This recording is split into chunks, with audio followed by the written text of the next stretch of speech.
Hi yours welcome to our channel. Folk singer Mangli గారి birthday వివాదాస్పదంగా మారిపోయింది. అక్కడ డ్రగ్స్, గంజాయి, పర్మిషన్ లేని మద్యపానం మొత్తం దొరికిందని చెప్పేసి వాటి మీద రైడ్ అయితే జరిగింది. ఇప్పుడు వాళ్ళందరికీ కూడా డ్రగ్స్ టెస్ట్ అయితే నిర్వహిస్తున్నారు. సో మొదటి నుంచి కూడా డ్రగ్స్ నిర్మూలిత మొత్తం కూడా తెలంగాణ రాష్ట్రాన్ని ఆ విధంగా చేద్దామని చెప్పేసి రేవంత్ రెడ్డి గారు కూడా పలు సందర్భాల్లో మాట్లాడారు. కాకపోతే ఇప్పుడు ఇటువంటి ఘటనలు మళ్ళీ చోటు చేసుకోవడం, అంతకుముందు రేవ్ పార్టీ లాంటివి చూస్తాం. సో ఏం జరుగుతుంది తెలంగాణ రాష్ట్రంలో, దీనికి సంబంధించి మరింత ఇన్ఫర్మేషన్ ఇవ్వడానికి ప్రెజెంట్ మనతో పాటు ప్రొడ్యూసర్ నట్టి కుమార్ గారు ఉన్నారు. వారిని అడిగి ఇన్ఫర్మేషన్ అయితే తెలుసుకునే ప్రయత్నం చేద్దాం. సో నమస్కారం సార్. సార్, బర్త్డే పార్టీ జరిగింది, రైడ్ నిర్వహించారు. అక్కడ గంజాయి, డ్రగ్స్ ఇవన్నీ దొరికినట్టు చెప్తున్నారు. అండ్ మద్యపానం కూడా పర్మిషన్ లేని బ్రాండ్స్, అవన్నీ కూడా యూఎస్ బ్రాండ్స్, మన డీజే పెట్టేశారు. సో వాళ్ళ మీద కేసులు నమోదయ్యాయి. ఇప్పుడు డ్రగ్స్ సంబంధించి వాళ్ళ మొత్తం బ్లడ్ శాంపుల్స్ తీసుకొని వాటికి కూడా సంబంధించి టెస్టులు చేస్తున్నారు. సో దీనికి సంబంధించి మీరు ఏం చెప్తారు సార్? అంటే తెలంగాణలో ఆల్రెడీ డ్రగ్స్ నిర్మూలిత రాష్ట్రంగా చేద్దామని ప్లాన్ చేస్తున్నారు, ఒకవైపు ఇలా జరుగుతున్నాయి. ఇప్పుడు ఒకటమ్మా, నేనేమంటున్నానంటే మంగ్లీ గారంటే వైసీపీకి బ్రాండ్ అంబాసిడర్. అవును, ఆమె తిరుమల తిరుపతి దేవస్థానానికి ఎస్సీబీ ఛానల్ చైర్మన్ చేశారు. అవును, అంటే దేవుడు భక్తురాలు, ఏడుకొండలవాడి భక్తురాలు కదా. తెలంగాణ ఆమెకి గవర్నమెంట్ మంచి గౌరవం ఇచ్చింది. ఇలాంటప్పుడు డ్రగ్స్ని డ్రగ్స్ అనే మాఫియాని తరిమి కొట్టాలా బాధ్యత ఉందా ఆమెకి, లేకపోతే బర్త్డేలోనే ఫారెన్ బ్రాండ్స్ ఇవన్నీ తెచ్చుకోవచ్చా అనేది ప్రశ్న ఆమెకే వదిలేస్తే బెటర్. జగన్మోహన్ రెడ్డి గారికి కేసీఆర్ గారు ఆమెకు అదే నేర్పించారా? ఆమెని ఒక పెద్ద మనిషిగా, ఒక బ్రాండ్ అంబాసిడర్గా, మొత్తం టోటల్గా ఒక మంచి సింగర్గా, మరి అన్ని దేవుని భక్తు సాంగ్స్, శివుడు సాంగ్స్ అన్ని పాడుతున్నామే, బోనాల్ సాంగ్స్ ఈమె పాడుతుంది, దేవుడి కోసం అన్ని పాడుతున్నప్పుడు మరి ఈ విధంగా ఆమె బర్త్డే అంటే ఏ గుడిలోనో ఆధ్యాత్మిక కేంద్రంలోనో 10 మందికి అన్నదానం పెట్టో, 10 మందికి మంచి చేస్తూ చెయ్యాలి తప్ప మరి పాడిన బ్రాందీ, మరి ఇలాంటి గంజాయి అవన్నీ పెట్టుకొని మరి పెట్టొచ్చా అనేది ప్రశ్న ఆమెకు వదిలేస్తున్నా. మరి తెలంగాణ గవర్నమెంట్ మరి నిర్మూలిస్తాను అన్నమాట మంగ్లీ గారికి ఎక్స్క్యూజ్ అవుతుందా? సెలబ్రిటీ కదా, అక్కడ ఉన్న సెలబ్రిటీలు కదా, వాళ్ళని పూర్తిగా వదిలేస్తారా? ఇంతకుముందు అసలు ఎంతమందిని అరెస్ట్ చేసాం, ఎంతమంది జైలుకి పంపాం, ఎంతమందికి పీడీ యాక్ట్ పెట్టాం, ఎంతమందిని మనం నాన్ బెయిలబుల్ పెట్టాం? ఇప్పటికీ ఏమి లేదు. వస్తున్న వాళ్ళందరూ దొరుకుతున్నారు, వెళ్ళిపోతున్నారు. అంటే ఎందుకంటే మనం గట్టిగా కేసు పెడితేనే అవుతుంది. సెలబ్రిటీస్ని లోన్ వేయాలి. ఎవరైతే పట్టుకున్నారో పేదవాడిని లోన్ వేయడం కాదు, సెలబ్రిటీ లోన్ వేయాలి. సెలబ్రిటీని జైలుకు పంపాలా. సెలబ్రిటీ అనేవాళ్ళు డ్రగ్స్ తీసుకెళ్ళి లోన్ వేయాలా.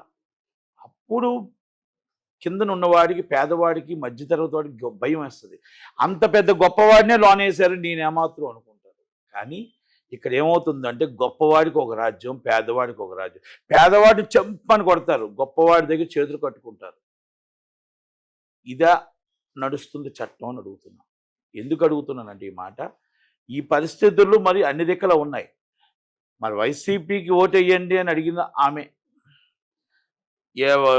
తిరుమల తిరుపతి దేవస్థానానికి చైర్మన్గా ఉన్నది ఆమె, మంగ్లీ గారే. ఇది టాప్ సింగర్ ఇంత ప్రపంచంలోనే టాప్ తెచ్చుకున్న ఆమె. ఈరోజు కేసీఆర్కి అత్యంత సన్నిహితమైన ఆమె. మరి ఏం నేర్పించారు ఆ పార్టీలు ఆమెకి? బర్త్డే చేసుకోవడం తప్పనట్లే, బర్త్డే చేసుకోవడంలో మంచి చేసి చేసుకోండి. 10 మందికి అన్నం పెట్టండి, 10 మందికి ఆదరించండి, ఒక లేని వాళ్ళకి పళ్ళు ఇవ్వండి.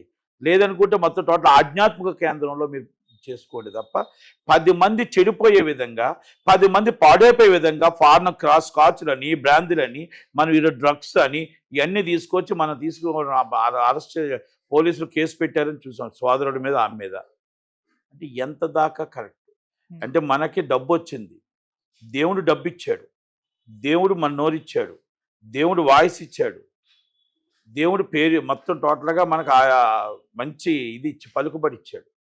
పలుకుబడిని మంచిగా ఉపయోగించాలి, చెడుకు ఉపయోగించకూడదు. ఇది మంగ్లీ గారికి అర్థమవుతుందో లేదో నాకు తెలియదు. కానీ మరి రేవంత్ రెడ్డి గారి గవర్నమెంటు మంగ్లీ గారికి సపోర్ట్ చేసి ఈ కేసు మాఫీ చేస్తారా, లేదు అంటే దాంట్లో ఉన్న వాళ్ళు అందరిని తీసుకెళ్ళి ముందు లోన్ వేస్తారా అనేది రేవంత్ రెడ్డి గారి గవర్నమెంట్ చెప్పాలా. అంటే గవర్నమెంట్ ఎలాగుంటుందంటే ఈ 2 గవర్నమెంట్లు అంతే ఉన్నాయి. ఉన్న వాళ్ళకు ఒకలాగా ఉంది, లేని వాళ్ళకు ఒకలాగా ఉంది. లేని వాళ్ళకి రోడ్డు మీద కూర్చోబెట్టి నడి రోడ్డు మీద లాఠీలతో కొడతారు. ఉన్న వాళ్ళకి చేతులు ఇప్పించి బెంచ్ కార్లు పంపిస్తారు. ఇది చట్టం ఎక్కడైనా డివైడెడ్ చెప్పట్లే. చట్టంలో అందరికీ ఒకటే అని ఉంది, కానీ వీళ్ళు డివైడ్ చేస్తున్నారు చట్టాన్ని వీళ్ళు డివైడ్ చేస్తున్నారు. ఆంధ్ర అవ్వచ్చు, ఇక్కడ అవ్వచ్చు, నాట్ ఓన్లీ నేను ఎవరు అక్కడ దాంట్లో అగ్రకులాలకు వేరేగా ఉంది, మళ్ళీ ఎస్సీ ఎస్టీ బీసీకి ఒకలాగా ఉంది. మీరు ఎస్సీ ఎస్టీ బీసీ అది ఉన్నవాళ్ళైతే వాళ్ళకి అక్కడ ఒక రాచమర్యాద ఉంది, లేని వాళ్ళైతే నడి రోడ్డు మీద కూర్చోబెడతారు కడ్రాయర్తో. ఓకే, ఇలాంటి నడుస్తున్న ఈ చట్టంలో న్యాయం జరుగుతుందా లేదా అనేది ప్రజలు నిర్ణయించాలా. ఆమె పాడే పాటలకు, ఆమె ఆడే ఆటలకు, ఇవాళ బర్త్డేకు, ఇవాళ దొరికిన ఆటలకు, కేసు రిజిస్టర్ అయిన దానికి సమాధానం ప్రజలు చెప్పాలా. గవర్నమెంట్ ఏం చెప్తుంది, చట్టం ఏం చెప్తుంది, ఏం నిలబడుతుంది అనేది మనం చెప్పాలా. దానికి వైసీపీకి సంబంధం ఉంది అనడానికి ఆమె వైసీపీ నాయకురాలే కాబట్టి తిరుమల తిరుపతి దేవస్థానం ఇలాంటి వాళ్ళకి ఇచ్చారని ఆ రోజు కూడా నేను తప్పని చెప్పాను. ఓకే, ఆమెకి ఇవ్వటానికి దేవుణ్ణి అవమానించినట్టే అని చెప్పా. ఇప్పుడు కూడా నేను అదే కట్టుబడి ఉంటా.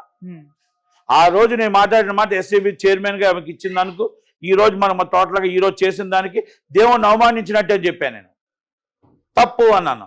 ఈ రోజు మరి చేస్తున్నవన్నీ ఏంటి? మమ్మల్ని బర్త్డే చేసుకోవడం తప్పని చెప్పట్లా. కనుక ఇలాంటివన్నీ కూడా మరి ఏ నిర్ణయం తీసుకుంటారు? ఇలాంటి వాళ్ళ మీ దగ్గర ఉన్నది జగన్మోహన్ రెడ్డి గారు, కేసీఆర్ గారు, ఇలాంటి వాళ్ళ మీరు మొత్తం అందరినీ కూడా మొత్తం టోటల్గా మంచి సింగర్లు చేసి మీరు అది దాన్ని అన్నులు మీరా ఇది రేవంత్ రెడ్డి గారు ఏం చెప్తారో వినాలా. దానికి విని వాటిని బట్టి గవర్నమెంట్ సపోర్ట్ చేస్తుందా, ప్రజలు సపోర్ట్ చేస్తారా చేయాలని చూడాలి. ఎందుకంటే ఇప్పుడు మంగ్లీ గారికి డబ్బు ఉంది, పలుకుబడి ఉంది, మొత్తం టోటల్గా బెంజులు మరి ఏది కావాలంటే అవి ఉన్నాయి. ఎక్కడైనా సరే ఇప్పుడు వస్తే మంగ్లీ గారు ఏం చెప్తే అది వచ్చే పరిస్థితుల్లో ఉంది కాబట్టి ఈరోజు ఆమె ఏం చెప్పినా నడుస్తుంది అని అనుకుంటున్నాను నేను. ఓకే, తెలంగాణ గవర్నమెంట్ అవ్వచ్చు, ఎవరైనా నించుంటారు ముందు ఆ స్టేజ్లో ఆమె ఉంది. కనుక ఆమె మీద పోయి ఆమెను అరెస్ట్ చేస్తారా లేదనేది వెయిట్ చేసి చూడాలి. పోలీసులతో కూడా సార్ వాగ్వివాదానికి దిగింది, వీడియోలు ఎందుకు తీస్తున్నారంటూ ఆ వీడియోలన్నీ కూడా ఇప్పుడు వైరల్ కొట్టలేదు. సంతోషించండి, చెప్తున్నాను కదా, యాజ్ అ టాప్ లెవెల్లో ఉంది కాబట్టి అందుకే మనము ఈరోజు ఆమె టాప్ లెవెల్లోకి వెళ్ళిపోయింది. ఆ లెవెల్లోకి వెళ్ళిపోయేటప్పుడు ఆమెకి ముందు అన్నారు పోలీసు వాళ్ళ, ముందు ఉన్నారు ఎవరు అనేది ఆమెకు అవసరం లేదు ఇప్పుడు. ఎందుకంటే talk to me chief minister, I'm talk to me Modi garu, I'm talk to me Jaganmohan Reddy, I'm talk to me Chandrababu Naidu garu, I'm talk to me KCR garu. మీకు అర్థమైందా? వీళ్ళ కింద వాళ్ళతో ఎవరితో టాక్ టు మీ డీజీపీ అంటే ఆ పరిస్థితుల్లో ముందు కాబట్టి ఇది కరెక్టా కాదా అనేది రేవంత్ రెడ్డి గారు చెప్పాలి. ఈ డ్రగ్స్, ఈ మందులు ఇవన్నీ కరెక్టా కాదా అనేది ఇది కేసీఆర్ గారు అందరూ చెప్పాల్సిన బాధ్యత ఉంది. రాజకీయ నాయకులు చెప్పాల్సిన బాధ్యత ఉంది, ఆమె చెప్పాల్సిన బాధ్యత ఉంది. మరి ఒక దేవుడు ఆధ్యాత్మిక కేంద్రానికి ఒక చైర్మన్గా చేసిన ఆమె ఈ విధంగా ఇక్కడ చేస్తే మరి రేపు ప్రజలకు మనం ఏం చెప్తున్నాం? సనాతన ధర్మం ఏం చెప్తున్నాం? హిందూ ధర్మాన్ని ఏం చెప్తున్నాం? ఇప్పుడు మాట్లాడాలి. హిందూ ధర్మం మాట్లాడిన వాళ్ళందరూ ఇప్పుడు మాట్లాడాలి. అక్కడ ఆధ్యాత్మిక కేంద్రం ఏడుకొండల వారి కూడా కలుషితం అయిందా, ఈమె చైర్మన్గా పెట్టి కలుషితం అయిందా, దానికి ఇప్పుడు హిందువులు మాట్లాడాలా. హిందూ రాజ్యం అన్న వాళ్ళు మాట్లాడాలి, ఇప్పుడు మాట్లాడాలి. ఎందుకంటే నేను ఎందుకు మాట్లాడుతానంటే ఆషాఢం కోసం ఆమె సాంగ్ పాడుతుంది, అన్నీ పాడుతుంది, కొన్ని నాటిలో కాంట్రవర్సీలో కూడా అయ్యింది. కనుక ఆమె ఇప్పుడు మాట్లాడితే తేలుతుంది. కనుక వాళ్ళందరూ కూడా ఇప్పుడు మాట్లాడాల్సిన బాధ్యత, రెస్పాన్సిబిలిటీ ఉంది. కనుక ఆమె దానికోసం ఏం సమాధానం చెప్తుందో వెయిట్ చేసి చూడరా. మళ్ళీ అగైన్ మళ్ళీ చెప్తున్నాం, బర్త్డే తప్పు కాదు. బర్త్డే చేసేటప్పుడు 10 మందికి ఉపయోగం. మన జన్మ 10 మందికి ఉపయోగపడాలి. మన పుట్టిన దినం 10 మందికి ఆదర్శంగా ఉండాలి. మన పుట్టిన దినం 10 మంది, మనకు దేవుడు ఇచ్చిన వరం, మనకు వాయిస్ ఇచ్చాడు, దేవుడు ఇచ్చాడు, పరపతి ఇచ్చాడు, పలుకుబడి ఇచ్చాడు. ఆ పలుకుబడి 10 మందికి సర్దే విధంగా ఉండాలి తప్ప 10 మంది పాడయ్యే విధంగా, 10 మంది మన డ్రగ్స్లో పాడైపోయే విధంగా, పిల్లలు ఇబ్బంది పడే విధంగా చేస్తే మన జన్మం ధన్యం కాదు.